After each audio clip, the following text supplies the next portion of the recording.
I had been chasing and searching for the solution to silent suffering. I was living a life that did appear to everyone else that was perfect. That's the house I was surrounded in. Just joy and love and miracles, and I couldn't touch it. What noticeable impact did you see related and connected with others versus now? Half of the people fell away immediately, right? Because I wasn't the person that I once was. But where it meant the most was at home. They found out I had kidney cancer. I was lost and just covered. Now I'm just coming around the up. My wife that night tells me at the table, she's living the life she always dreamed of. But the only thing missing was me. I was the missing man in my own life. How does somebody still be able to maintain their sense of self and masculinity? Most men need to know that they're in a safe place. And again, like that's a word where radars go up, like, oh, safe place. But Today you're meeting Scott Fasano, a storyteller, entrepreneur, and a man on a mission to help people remember who they are and live in alignment with truth. Scott built a life that looked successful from the outside, but inside he was carrying exhaustion, misalignment, and memories he didn't even know he had. At 48, everything he buried came crashing to the surface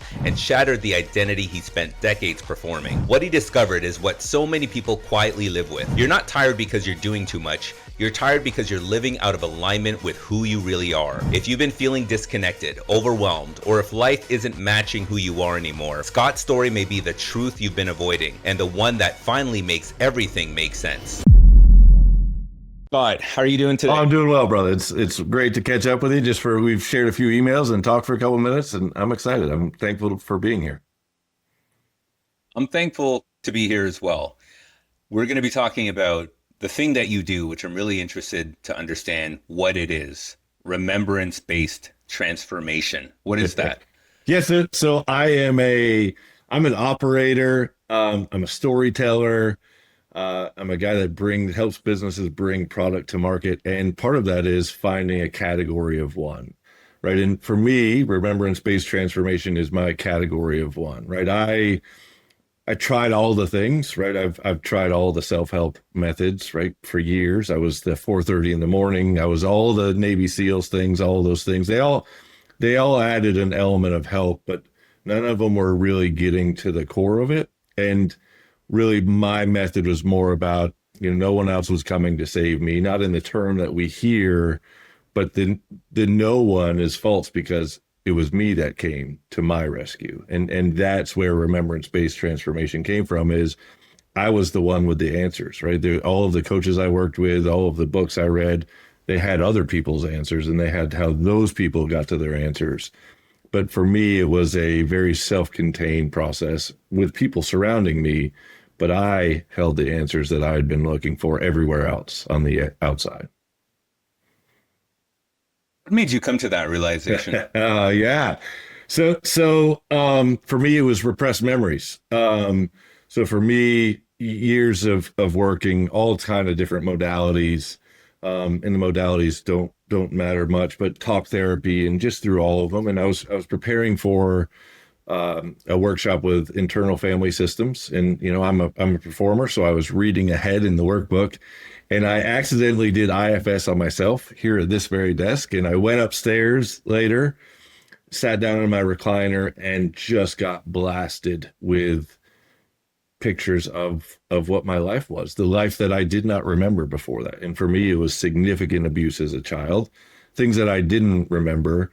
And it was the collapse of a facade that I had been carrying for a long time. And, it was a moment where everyone thought they had to come to my aid because of what I had realized. And for me, it was a relief of, hey, I'm not broken after all, right? And it was also my moment of, well, wait a minute, what else am I hiding from myself?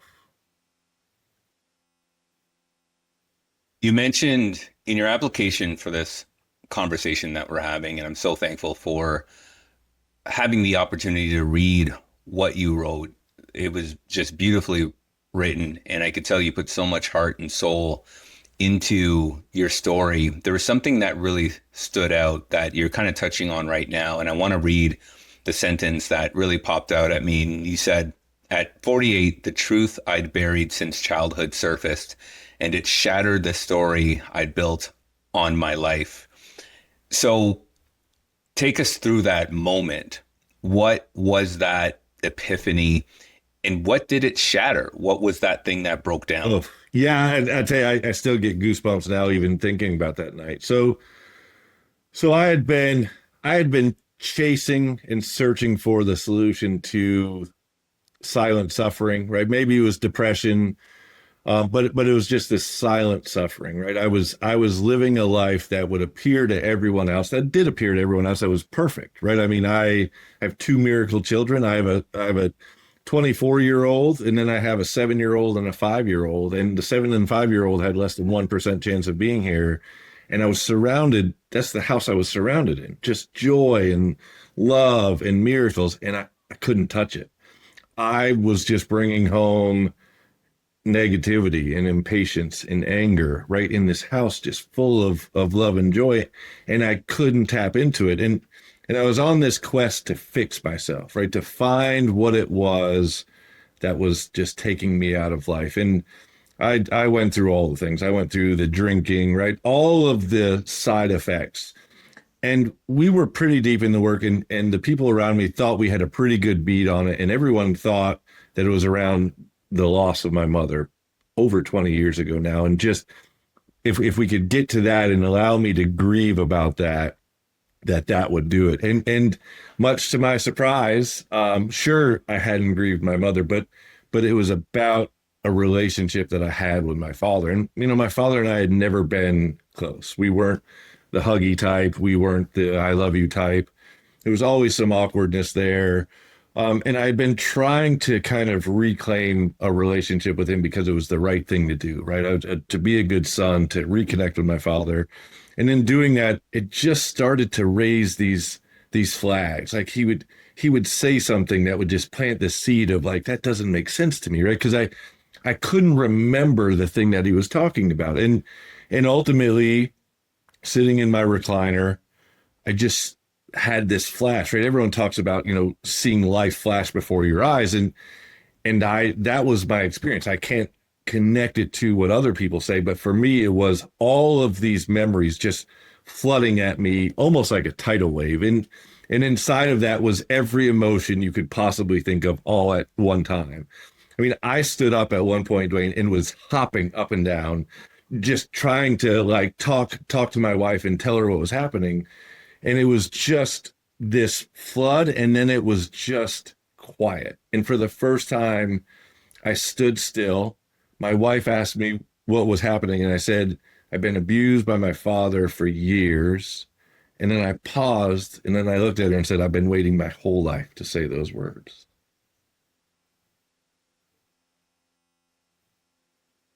And what was that moment like when you said those it, it words? it was like 1,000,000 pounds had been lifted from me, right? Because I was no longer holding in the thing that I had been carrying secretly from myself, right? It was a release, right? It wasn't.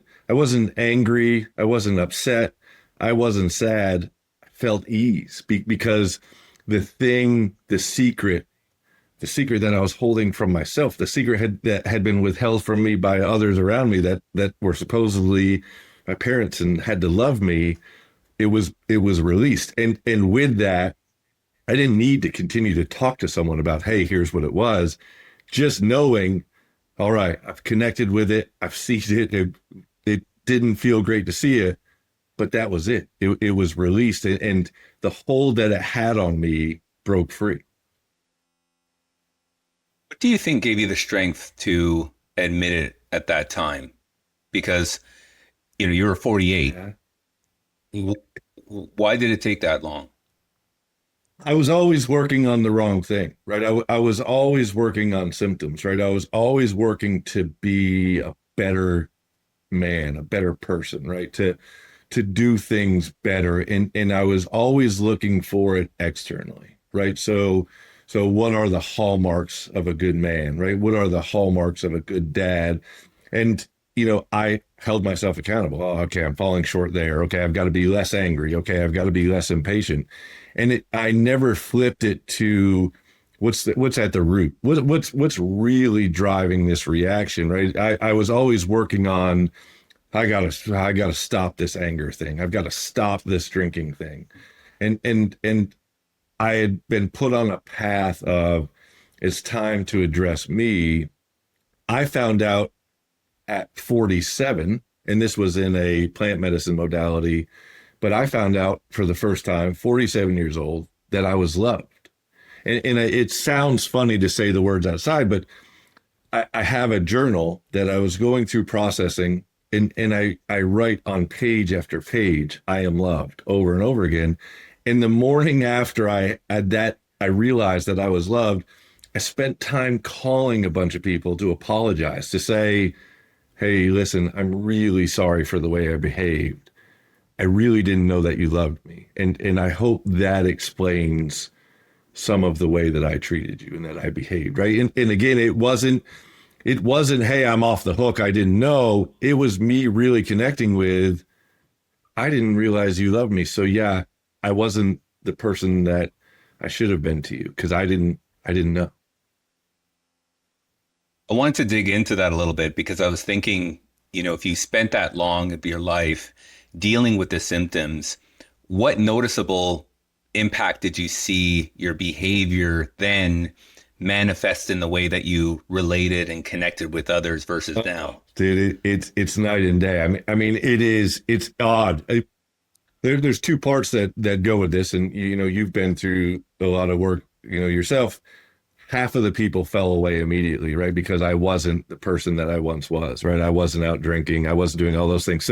So some immediate friends quickly fell away because like I was on a different path. But where it meant the most was at home, right? Because of my demeanor, the kids, and they're young enough to where they can feel energy, right? And so we kept a wide berth, especially my youngest daughter. Her and I were good, but we were never really great, right? She was always favoring mom. And I'll tell you, as I came through this, everything changed. I mean, my relationship at home changed with my wife because I realized that I hadn't told her anything. I wasn't telling myself stuff. I wasn't being truthful with myself. So I certainly wasn't being truthful with her. And I just started to tell her how I actually felt, right? And what life was feeling like and where I was struggling. And with that just came this closeness, right? And this moment of just letting the truth be what it is. And just most times, as soon as am able to say the truth, whatever the problem is no longer has the hold because I'm not holding it. Like I've got to fix it before I can then tell someone about it. It's a very interesting situation that you're talking about because I'm thinking about some things with myself, and I'll share that in a moment. However, I'm wondering how many people go through life, and I don't know if there's any stats on this that you know, but to your best guess, how many out of 10 people are not dealing with the core issues that are impacting their lives and more so just focusing on the topical symptoms that are happening? Yeah, so I work with mostly men. I it's not what I choose, it's just how I relate. So I spend a lot of time with, for me, it's executives and entrepreneurs, founders, and I do some long weekends with some. I do individual calls with the others, and it's almost 10 out of 10 that will look you straight in the face and say, oh yeah, no, I absolutely lie to myself. It's the only way I can get through. So in a lot of ways, it's more of they're kind of using it in some way, shape, or form as a motivating tool. Yeah, I think it's almost the fact of it's what we're supposed to do as men, right? We're supposed to just toughen up, right? To push through, to get to the other side, to be the provider, right? And we'll deal with some of this other stuff later. And usually some of that other stuff is everything that we need, right? I mean, the truth is I was out doing everything for everyone else, hoping that something that I was trying or someone that I was connecting with would do the same for me. And much to my surprise, is I showed up for me. And that was the moment where I looked and said, I have all of the answers that I'm looking for, right? So for me, it started in journaling, right? So I'm a writer, and I started just writing, just letting the words flow. And in those words came questions. And I would leave the question would come out, and I would just leave it on the side. And within the next day or two, of course, here comes the answer, right? Because no one else has the answer for what we're feeling and what we've been hiding and what we've been pushing down. We haven't even shared it with everyone else, and we keep it pressed on ourselves. So I found this self-contained ecosystem of, if I just let myself sit with it and I just am honest with myself, forget broadcasting the truth to everyone else. If I just sit with it myself, it starts to resolve, right? I start to just reduce that conflict. And most of our internal conflict is just that. It's internal conflict. And you have the ability to say, I'm done being conflicted about that thing. What are the two sides? And I'm going to pick the one that's right, right? And I think we would all agree, if it's just the truth, then why not just let the truth be what it is? So it sounds like if you can't be vulnerable to yourself, you can't be vulnerable to other people. Absolutely. And as men in society, there's a stigma against being vulnerable. So it's a self-defense mechanism. It is something that I think us men are designed, we're built that way, whether it's through our immediate family expectations, whether it's through our social network, whether it's through society. These are all major, it seems like major indications that a man needs to be a man, and there's a high level of masculinity, and any sort of weakness or any sort of, challenges that you can't get over is detrimental to your masculinity, to your being, especially how you show up. So what, in your experience, when you talk to these men, what's holding them back? Is it those components? And how does somebody move beyond that and still be able to maintain their sense of self and masculinity? Yeah, it's so funny, right? Because you start to touch on words that seem anti-masculine, right? So most men need to know that they're in a safe place. And again, like, that's a word where radars go up, like, oh, safe place. But you've got to be in a safe place, both with yourself and with whoever you're talking to just be able to let it all out, right? And I think we do a lot of performance of, hey, we're working on things. Like, listen, I was paying a bunch of coaches, but like everyone else, I would see the meeting coming up, right? And I'm busy and I've got things going on at the office. And then I would hurry up, and 3 minutes before the meeting, I'm like, okay. All right, here's what I'll talk about today. It was never about the real stuff, right? It was never about, hey, here's all the stuff I'm carrying. It was always at a point that was inconvenient. I was like, oh, I'd rather not be doing this, right? So it's about space, right? And it's about the space for yourself, and it's about the space with whoever you talk to. Again, this work I did with myself, but I didn't do it by myself. I was surrounded by people that I could turn back to and say, hey, this is what I stumbled across. Hey, this is what I'm working on, to get feedback. But it's got to be in a place where you're safe and you're secure. And listen, let's be honest. When you're sitting at the top of an organization, when you're the one bringing home the money for the household, right? When you're the one that everyone around counts on, if you look at everyone and go, I am really afraid right now, like, I don't know that I can hold this together, that is not a reassuring statement. And there's a moment of, is that really acceptable? And if you do it, what will the people around you think? And I think that's what most of the men I talk to, that's what their wrestling match is. I work with people in very high roles, and their number one request is complete confidentiality, not their name. No one can know what they're doing. People at the office can't find out about this work, because I don't know that we know it's okay yet. I don't know that we know it's okay to say, I am not okay. Why isn't that okay, though? I just don't get it, and I guess on the surface level, and, some of the elements I mentioned are part of our DNA in terms of our society and our families and whatnot. But why is that the normal, pervasive way of man's thinking? Like, why can't it be different? Why can't there be a, hey, I need help? Why can't there be, I'm struggling right now, I don't know the answers right now, I need to take a break right now, I need a vacation? Like, why is that, Scott, not normal? I just don't get it. Listen, if we can find who set that rule and just sit them down for a few minutes and have a conversation, I'd love to. Because again, like, here's the thing. it's the truth. And I think we can all look at each other and say we all know it's the truth, but none of us are allowed to say it, right? And then again, then that comes back to that moment of truth. You know, you said two things. You said asking for help, and listen, my daughter, I sat down with my 24-year-old daughter over the summer. I had an amazing time with her this summer. And one night we sat down just drinking a couple beers, and she started telling me about her life. Right. So my oldest daughter telling me about her life growing up, right? Like I was there for it. But to hear it from her perspective, and the one thing she said to me was she remembered walking around stores, me just irate, mad as hell because I couldn't find a thing. And she would say, "Hey, Dad, why don't you just ask for help?" No, we're not asking for help, right? And I can look at that and be like, wow, yeah, like by the way, I still got to do that, right? I'm like, I need to find this thing, right? But you know, the other one is just around taking a break. I mean, as I really started getting into the grind, I found myself for 2 months just saying over and over, like, I just need a break. I just need a minute here. I need a break.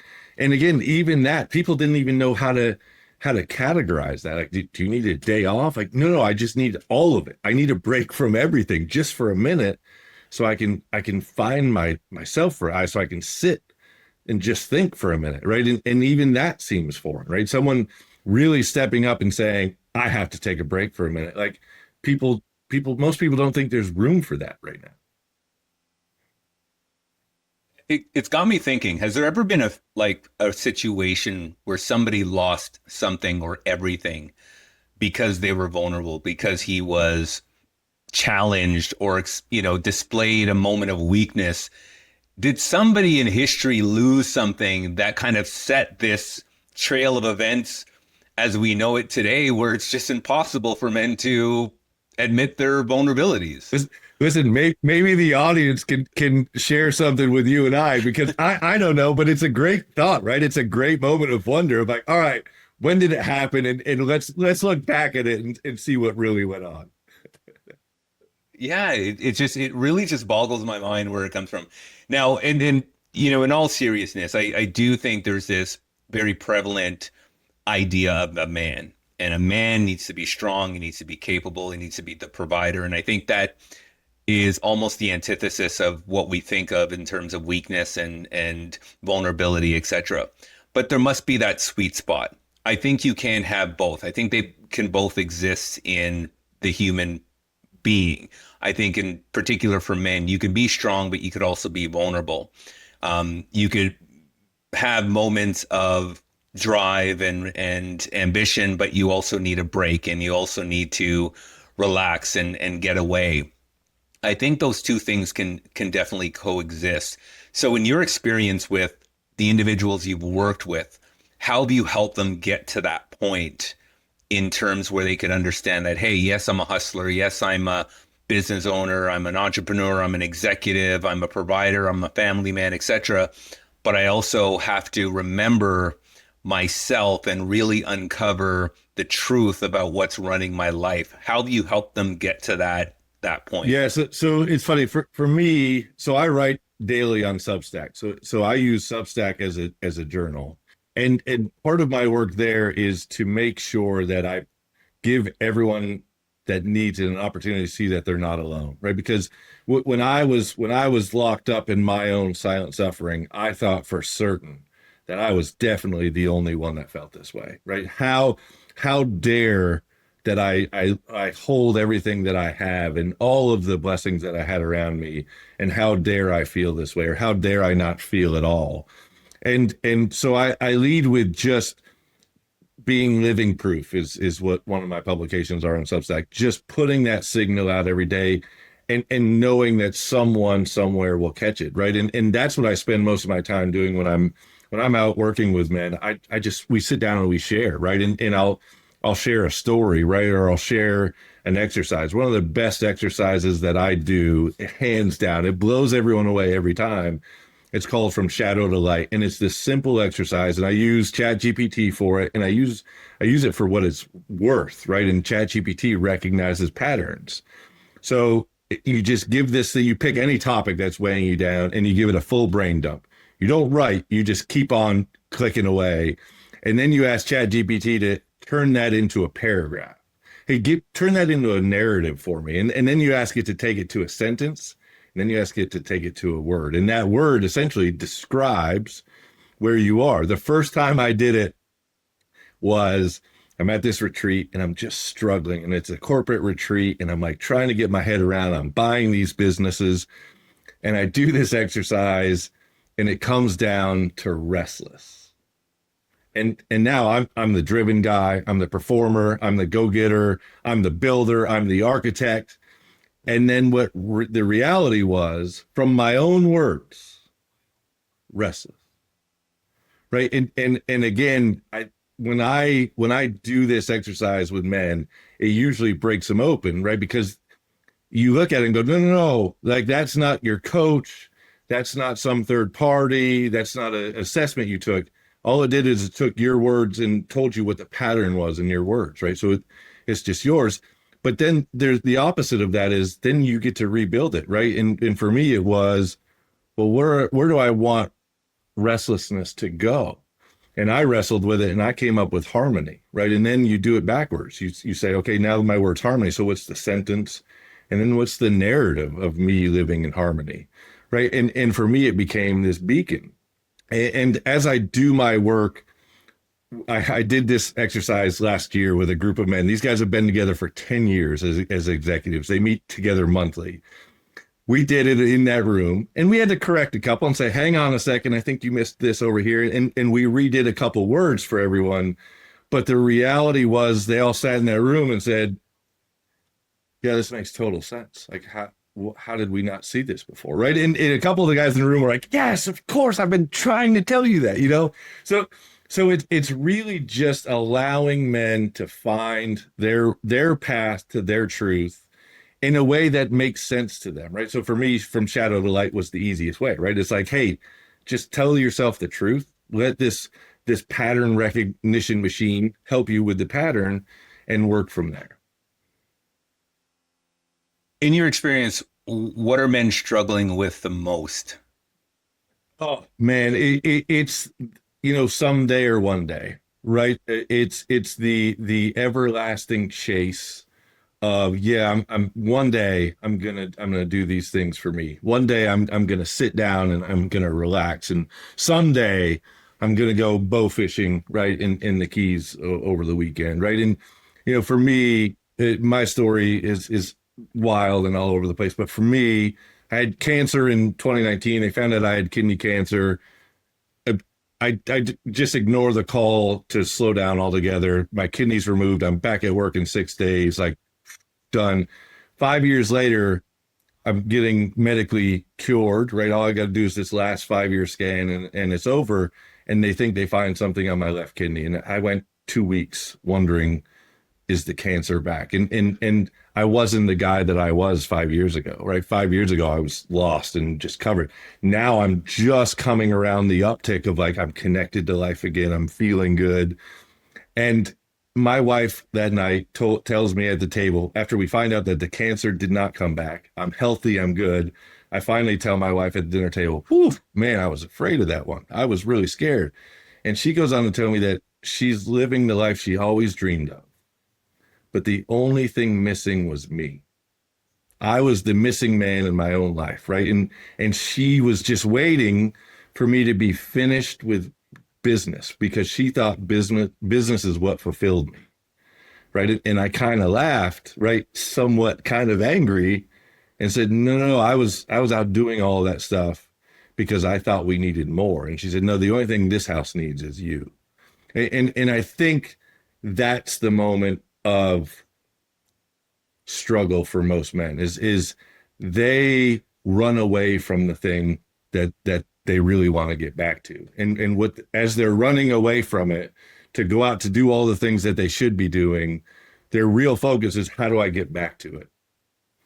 Right. And at some point, I think it's the hard part is, do you really have to run to all those other things? Right. Or can you build everything else around the thing that you're running from, the thing that you really want to get back to instead of running from? The interesting thing that you said there that I want to talk about a little bit more is that you built for it sounds like in general a man would build his life in a certain way.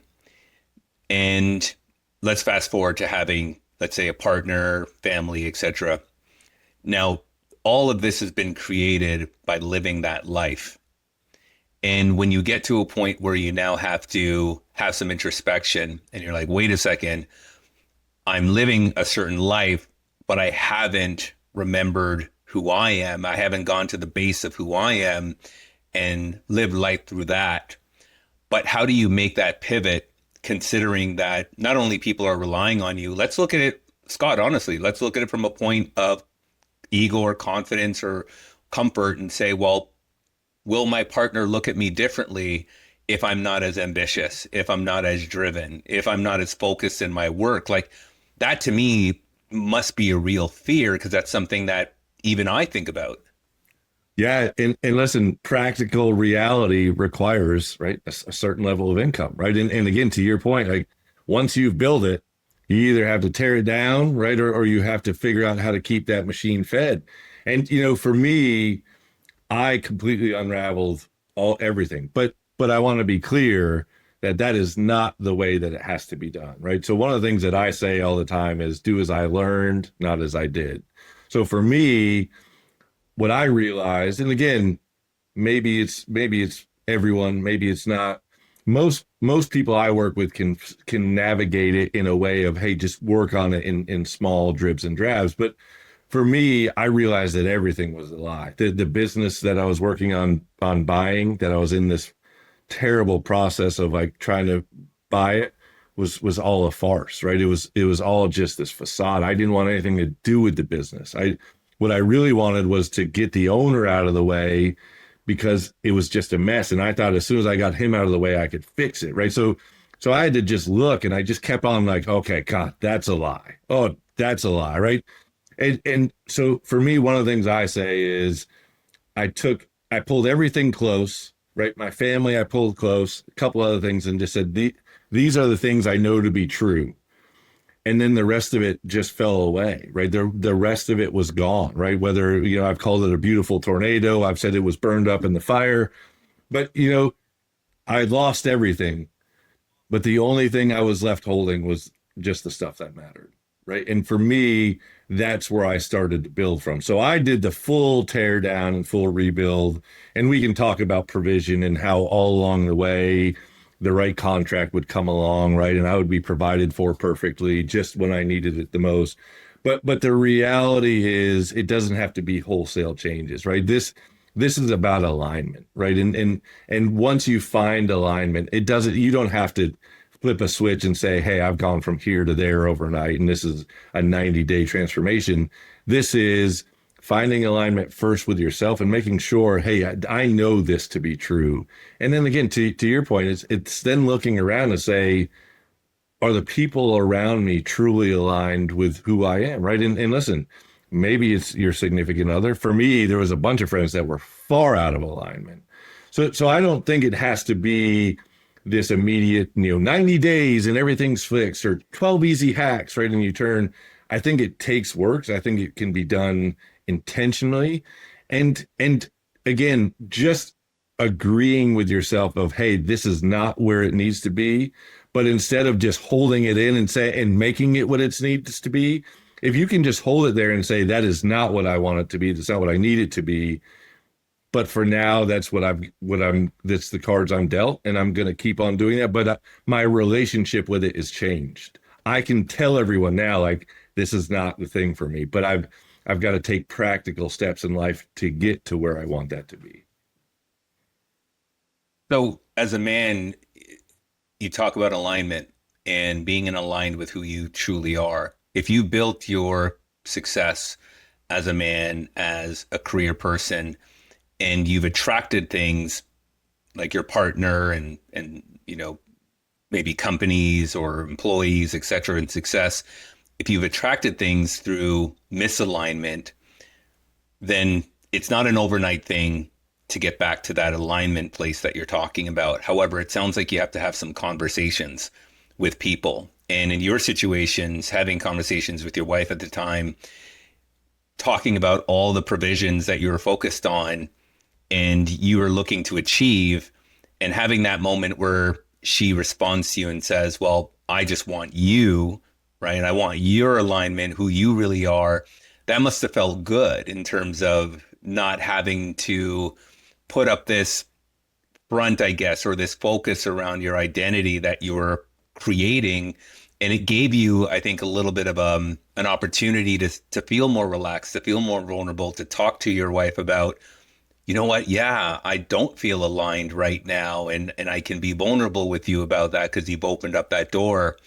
However, maybe there's relationships out there where the significant other isn't opening up that door. They're not kind of making it very visible or easy for the man to speak up or to be vulnerable at that point. So what would you say to a man in that situation where their partner may not be, could be oblivious and just may not be giving them that opportunity, but yet they know they need to open up that door? Yeah, so hard conversations, right? Tough conversations, whatever you want to call them. That is one of the things that most of us tend to avoid anyway, right? I mean, it feels far easier to not have that conversation than it does to have it. But in the reality, right? And think about your own task list. Think about the thing that you sat on that task list for months at this point. Like, yeah, I'll just get to it. Not today. I'll just get to it. And then when you go to do that thing, what does it turn out? You look at yourself like, why didn't I just do that 4 weeks ago? Right? Why?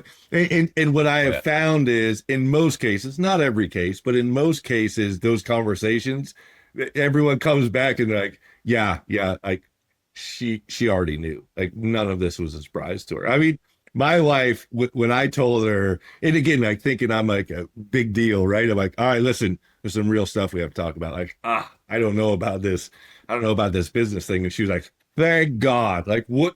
I've been wondering what you're doing, right? So I think we've got ourselves tricked, but I don't think from my own experience and from my experience working with other guys, we're not tricking everyone around us, right? I don't think we're quite as tricky as we think, especially with some of the females in our life, right? They can see things, I think, far more clearly than we can.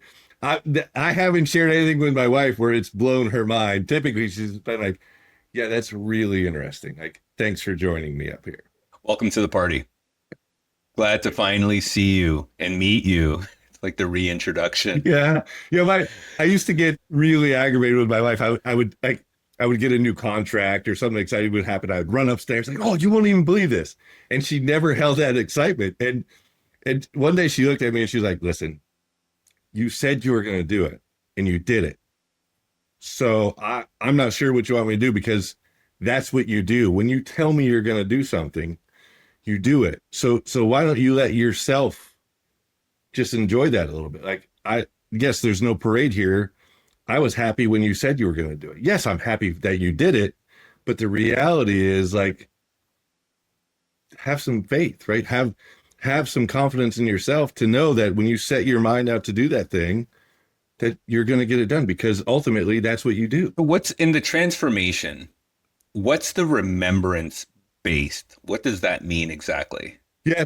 So what I found is, and again, this is the common thing for everyone, is I think we spend most of our days figuring out who it's safer to betray, right? Is it safer to betray the people we're with, the people around us, the people that have built expectations, usually based on our own behavior, or if we betray ourselves? And I think, it's the right thing to do to just like take another one for the team, right? And take another one for the team. And what I've found and why I went with remembrance-based transformation is because that is a really long list of things that you have forgotten about, things that you have traded 10 years ago where you just gave up that little part, right? And then you gave up this next little part. So remembrance-based transformation is kind of the deep dive to go back and say, yeah, I never wanted to give that up. I never wanted to lose that piece of me, but I did it for the convenience of someone else, right? Or from some situation. And you may now be far from that situation and you've just never let that thing back in because it's just buried under, the daily grind of just another thing that you just have to let go, right? You just have to let go. And when you go in and start sifting around in there, you reconnect with yourself. You find that old stuff, that old self, and you go, oh man, I loved doing that thing. But I gave that up because of this, this, and this. Is all that remembrance stuff, though, the things that you may think about, is it good? Are all those things good? Are some things just left in the past and should be kept in the past? So yes, both, right? So for me, I can now move through my childhood memories with relative ease. I can remember certain houses, but I can make a choice of, hey, there's nothing else there for me, right? So what I would say is you don't have to spend your time in it. You don't have to wallow in it. But what I would say to everyone is you've got to pick it up, you've got to look at it, you've got to acknowledge it and say, hey, this was part of this story.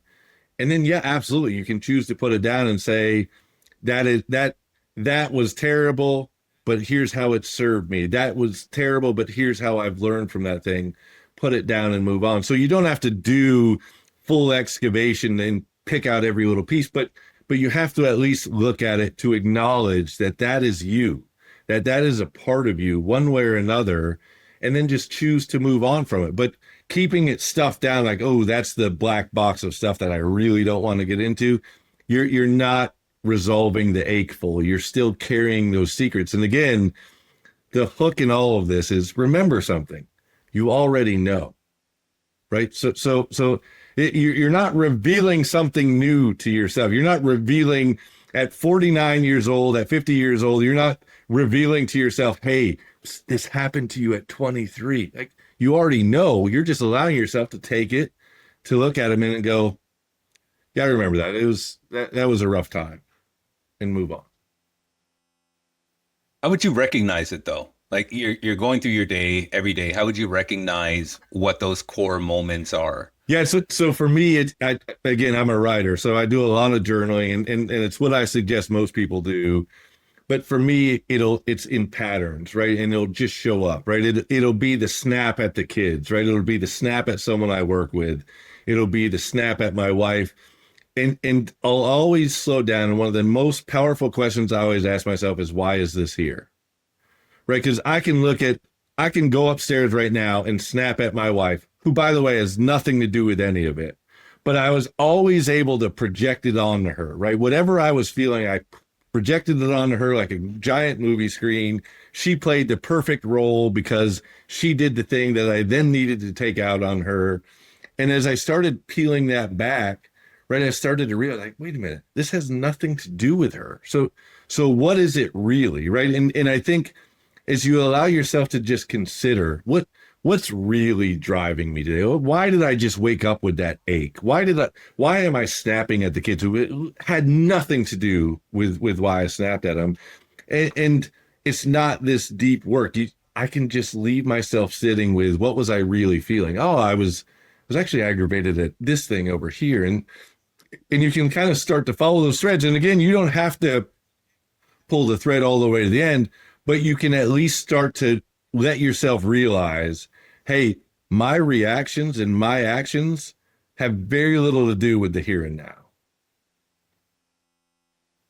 And what stops somebody from using that as an excuse, though, to continue the behaviors? Because I can imagine some people may, and I've heard this before, Scott, where people have said, well, I'm this way because. Yeah. Yeah. Listen, it's a hard one to answer, right? Because I will tell you that I am this way because, right? But my story isn't a sob story, right? My story isn't I get to hurt people. My story isn't I did bad things to people, but only because of that. My story is it made me who I am today, right? So the reality is the person still gets to be who they choose to be, right? Like, listen, what are you really going to bring to the world? And listen, quite honestly, most of the people that do this work are here to do good, right? They want to be closer to their family. They're looking for more connection, and they think that they're the problem. And to some degree, they are, right? So to some degree, it's all internally. But again, your story brought you here, right? Good, bad, and indifferent. Your story, me being an abused kid, listen, it brought me here. My son, who's 7 years old now, will never even come close to knowing what that life felt like. I broke a generational gap, and my son now would have no idea what my life ever felt like. And here I am getting to see what being a 7 year old is like, right? And I'm getting to experience life through him and just know that every day I've beat the odds, right? I've taken what was pain and I've turned it into nothing but amazing love to shape an entire generation coming up, right? My son will go on to do who knows what. And it's because that I fed him full of love, and he's gonna live and see the world much differently than I am. And that's an interesting perspective because I do think it is a choice. It's a choice. You know, when you look at your past and how it's impacted you, you can look at how it's manifesting in the moment, in the current time, and you could say, okay, is this good? Is this helping me do what I want to do in this world? Or is this preventing me from the things that I want to do in this world? And then you have a choice. You have a choice to either work on it or you have a choice to ignore it and continue to use it as an excuse. So let's say people do face it in that moment and they realize, oh my gosh, like there's so much that has impacted me. And in that moment, it could be very overwhelming. You could probably think about it and, you know, there's probably, I'm assuming, the sense of helplessness, right? Because these things happened in the past. There's nothing you can do about it now. It's about having the equipment and having the understanding, maybe even the agility and patience, because you talked about it's not something that may happen in 90 days. So how does one keep that focus on the North Star in that change while they're going through the messiness of this realization? And you touched on it, right? North Star, right, is part of even the process that I put together. So I went backwards. I turned around businesses, right? So I'm a transformation guy. So I looked at my entire experience, and I've got stacks and stacks of journals, and I put together this arc, this 7 journey course arc of how to get all the way back to self-trust, to really listen to yourself, listen to your gut. But to your point, that one of the main points is finding center, right? Knowing here is center for me. And I know that if I'm aligned with this one thing, right? And for me, that thing is family, right? And that sounds noble.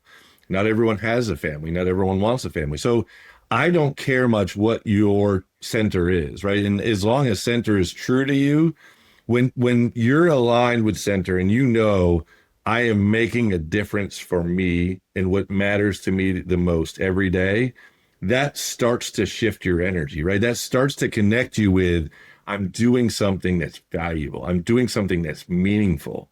And at the end of the day, when I close my eyes, I know I'm working on and I'm working towards the right thing. And I've got that as evidenced by I'm connected to what's most meaningful to me.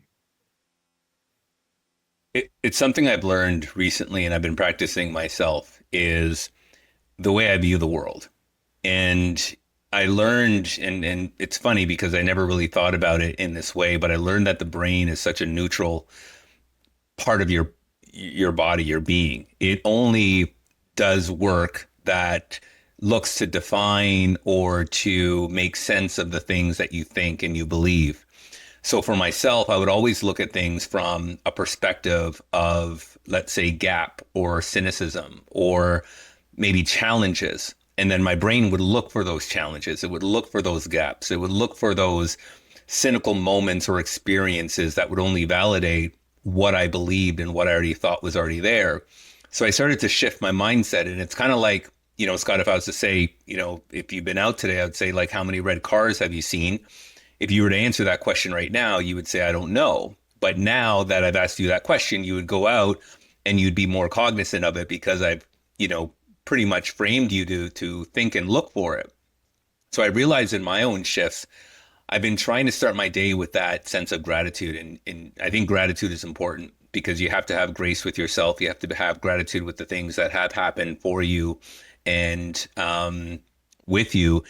And I've been putting myself in that headspace to say, okay, what's the good in this? What is the bridge in these situations? What is the optimism in these situations? What is the great outcome in these situations? And it's been very interesting. And I will tell you, because I'm an overthinker and I look at so many different variables and I break things down to the smallest atom, I tend to dwell on things that I have no more control over because they've already passed and there's nothing I could do with it. So I'm really trying to frame myself and being present and focusing on the things I can control while at the same time focusing on the positive outcomes and outlooks on things that have yet to happen. So I can tell you from experience, it's something that I've done that's really, really helped. And I know where my cynicism comes from. And I know where part of my focus on the negative comes from small little things that happened to me in my upbringing that kind of projected me to feel and think and look at life that way. So I totally resonate with what you're talking about in terms of remembrance space. It's remembering those things that got you to the personality, the identity, the characteristics that you are today. So I think that's so crucial and it's so important.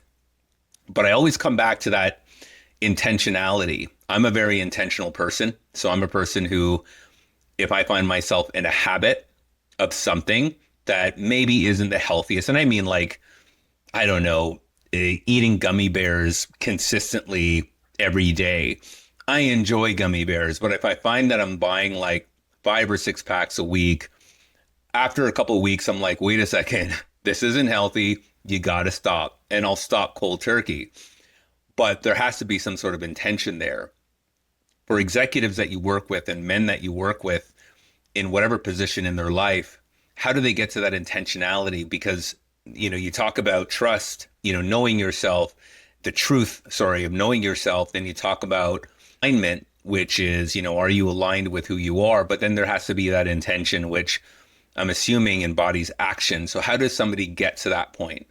Yeah, and listen, I'm a terrible pitch man, but I'll come back to again my own experience and the stuff I put together. So for me, it was defining what enough was, right? So again, remember, I I was out building because I thought we needed enough. My wife told me we already had everything we wanted. I was the only one missing. But again, there's a practical reality. So I had to step back and I called it comfortable abundance, right? Everyone's running around talking about abundance. For me, I boiled it down to comfortable abundance. And I set out on this mission. And again, just me. And then I worked my wife in as well, and we've agreed on it.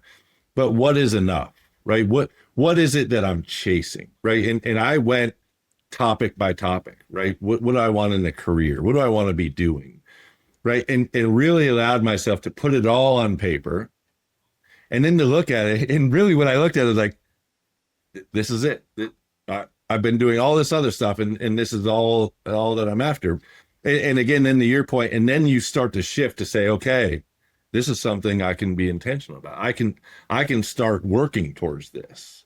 Right. And like you, I think intentionality is, it gets lost in setting intentions. But if you really look at it, and someone just said this earlier on the conversation I was having, right? And I'm a big biker, I'm a mountain biker.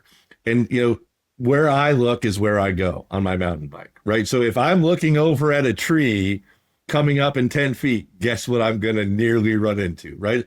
I'm going to run into that tree. So when people talk about intention, right, it's looking out to say, like, that's where I'm headed, right? And I want to be there, right? And I'm taking steps to be there.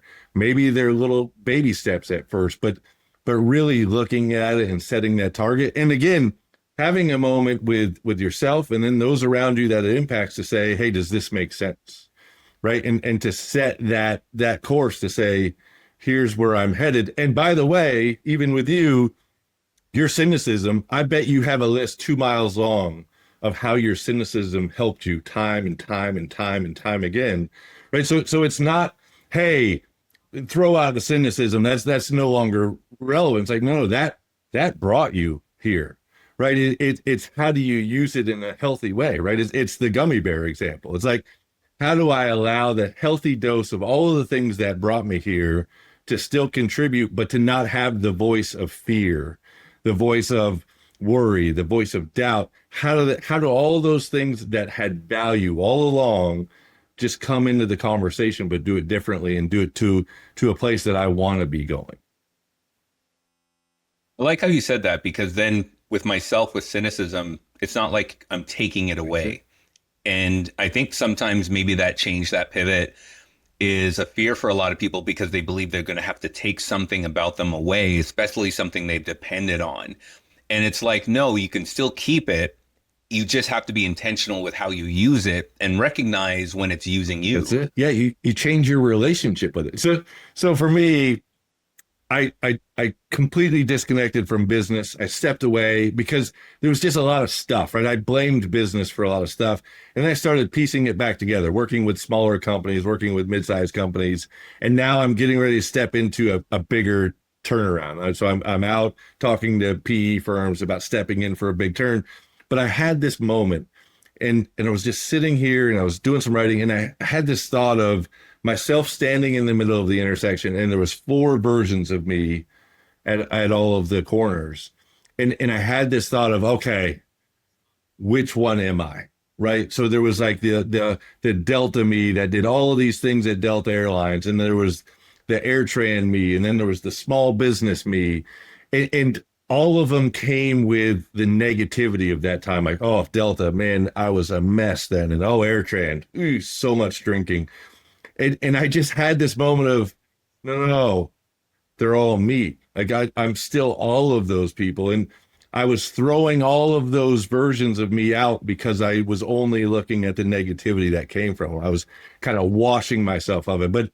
But the reality was I came back as a whole person. I said, no, all of that belongs, right? It's all a part of my story, right? And I don't have to bring, if I step into something large again, like that doesn't mean I go back to that. It means I can now look at it and go, oh, I remember the lessons that I learned in those days, and I will make sure that they don't show up here. And again, to your point, like that's the intentionality of I changed my perspective, right? And you talked about perspective earlier and the ability to pick something up that you own wholly and just spin it around and go, what else is in here?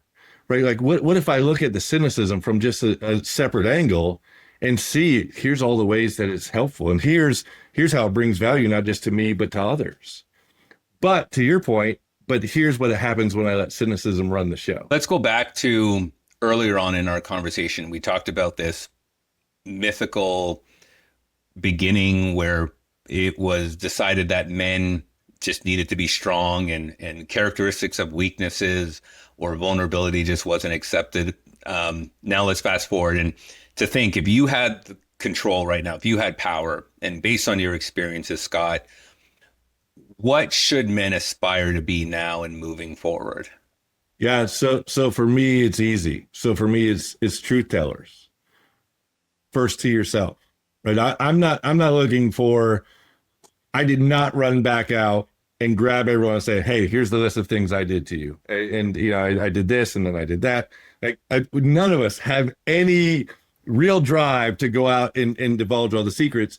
But again, they're not a secret to you, right? So from my perspective, real strength is standing in that mirror, even when you don't want to, and looking at yourself and saying, it's going to be hard, but I've got something I need to say out loud. And again, the room can be empty, the house can be empty, but your ability to stand in your truth, I think, is the biggest sign of strength.